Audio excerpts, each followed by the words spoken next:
So hello everyone. First of all, let me introduce myself to you. I am Abdul Samad Khan and I am teaching physics from last 5 years for class 11th, 12th and NEET level. So today in this video, I am going to teach some very important topic of class 12 physics, which is from chapter moving charge and magnetism. So I am going to teach you today Biot-Savart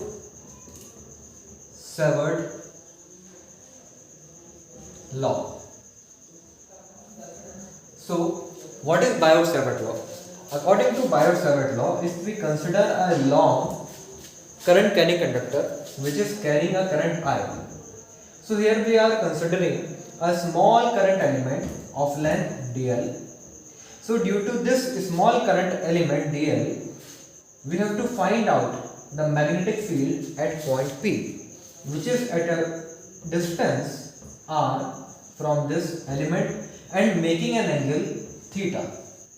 So according to the Biot-Savart law, the small magnetic field which we are saying here dB is directly proportional to what? The magnetic field is directly proportional to the current passing through the conductor. This is our equation first. Again, the magnetic field is directly proportional to the length of the wire, or we can say small element, which is dl. This is equation 2. And then small magnetic field is inversely proportional to the square of the distance between them, means 1 upon r square. This is our equation 3. And the last thing is the intensity of magnetic field is directly proportional to the sine of the angle made between the wire and the direction of r vector. So here we can say sine theta. So after combining these four equations,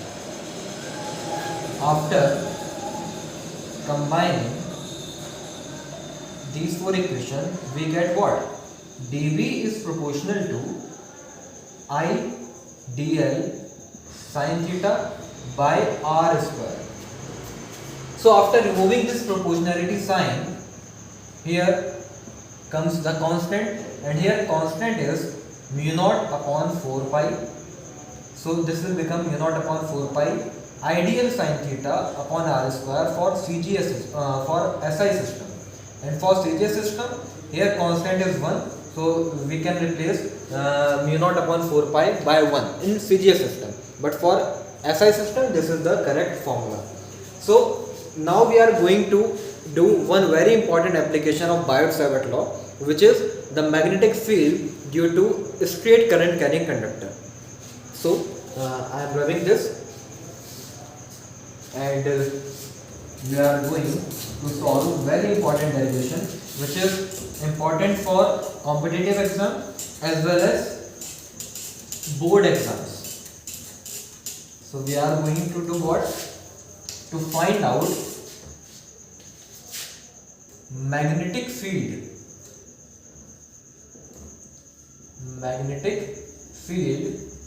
due to straight current carrying conductor.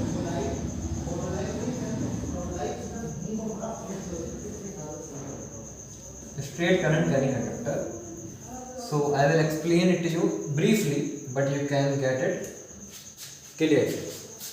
So what we are doing here, we are considering a long straight current carrying conductor, and we have to find out the magnetic field at this point. We can say it as P dash. So first of all, we have to draw the normal. So when we drawing normal from P dash to this conductor, we can say this is point A or N. This point is A and this point is B. This wire is carrying current I. So the angle made by the upper end of the point on P dash like this, and from point B like this. So let this angle as phi 1 and this angle as phi 2. Okay. So first of all, we have to find out the magnetic field at this point P dash by considering a small element of length dl at this point P. and then after getting the small magnetic field due to this small element at point P dash, and we integrate it, so we can get the complete magnetic field due to this long wire. So let the distance between P dash and N is A here, and the distance between this small element and P dash is R, and the distance between N and P is L. So according to Biot-Savart law, we know that dB is equals to mu naught upon 4 pi I dl sin theta by R square, or from here we can say yes, R square. So this is our required equation number 1. So now we are considering the triangle N, P dash and P. From triangle P and P dash, we know that the sum of all the angles of a triangle is 180 degree, which is angle sum property. So angle N plus P dash plus P will be equal to 180. So we can say angle N plus angle N P dash P plus angle N P dash is equals to 180, but we can see that angle N is 90 degrees, so this is 90. When we move it to the other side, this will become 180 minus 90. So the sum of angle N P dash P, so let this angle N P dash P means this angle as phi, so we are writing here phi, and angle NPP dash as theta. So phi plus theta is equals to what? 90 degree, or we can say theta is equals to 90 minus phi.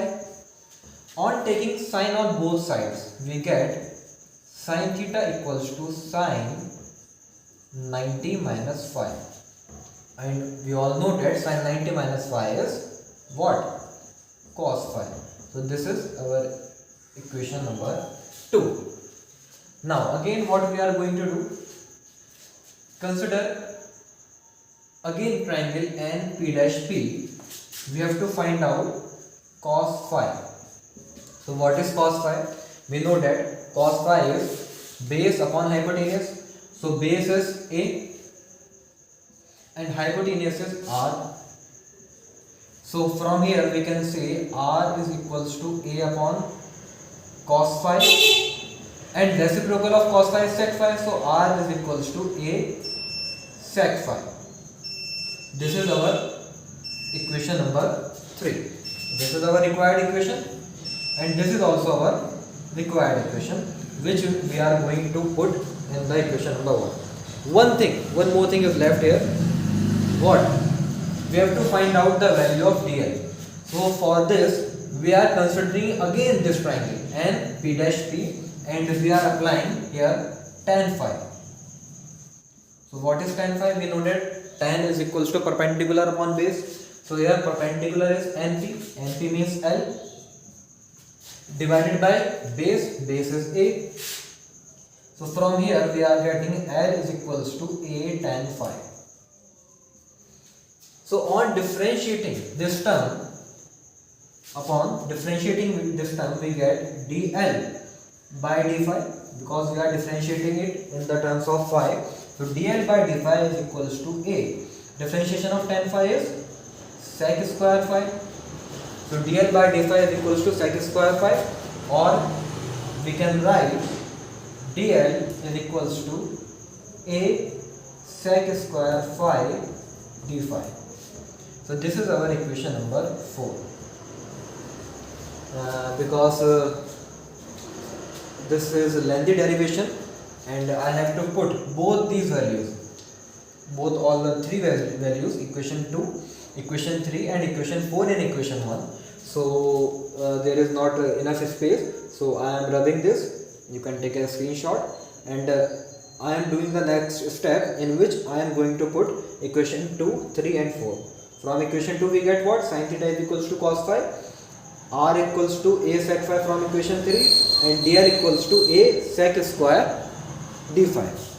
So in the next step we are getting our desired result.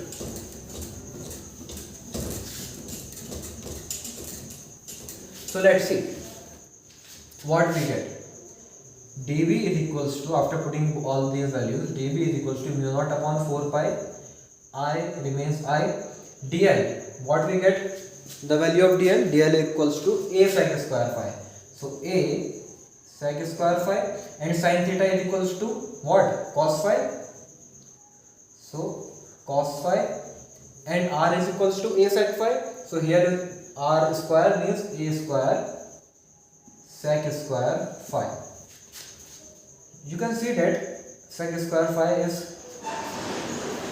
cut by sec square phi and A by A square, where power 1 remains left. So dB is equals to mu naught upon 4 pi I upon A cos phi, and one thing is left. In the value of dl we get A sec square phi d phi, so here comes d phi also. So mu naught upon 4 pi I upon A cos phi d phi. This is our required magnetic field due to small element on this point P dash due to this long wire. Next thing we have to do is integration. So on integrating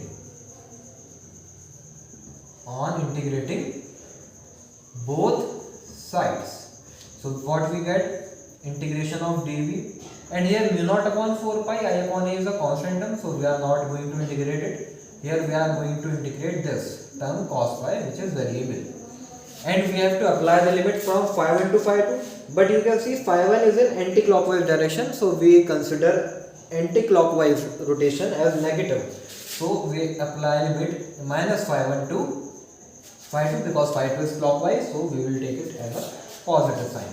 So integration of dB will become B. So mu naught upon 4 pi I upon A. Now let me tell you, the integration of cos phi is sin phi. So here this will become sin phi, and we have to apply the limit from minus phi 1 to upper limit phi 2. So B is equals to mu naught upon 4 pi I upon A. First we have to put the upper limit in the place of phi. So we will get sin phi 2 minus lower limit sin phi 1, but here it is minus phi 1. And first thing that I want to tell you is sine of minus theta is minus sin theta. So sine of minus phi 1 is minus sin phi 1, and minus minus will become positive. So B is equals to mu naught upon 4 pi I upon A sin phi 1 plus sin phi 2. So this is the required magnetic field due to long wire, but not long wire, due to straight current carrying conductor on the point P dash, which is placed at normal at a distance A. Here A is the distance. And for a long wire we have to put phi 1 and phi 2 as a 90-degree angle. This is the another concept, but I am not explaining it in this video because this video is going to be very long. So this is the short summary. So in the whole video I am summarizing it, that what is Biot-Savart law. In Biot-Savart law it gives us the magnetic field due to small current carrying element, which is proportional to current dl, small current element length, sin theta, and inversely proportional to the square of the distance. So the formula becomes dB is equals to mu naught upon 4 pi dl sin theta upon r square. And this is our application of this Biot-Savart law, because with the help of Biot-Savart law we find out the magnetic field due to straight current carrying conductor. This is the whole sum up of this video. I hope you understand the topic clearly, and you can ask me any queries about it, but I hope so that you understand it clearly. Thank you so much. Best of luck for your future. We will meet in our next session. Goodbye.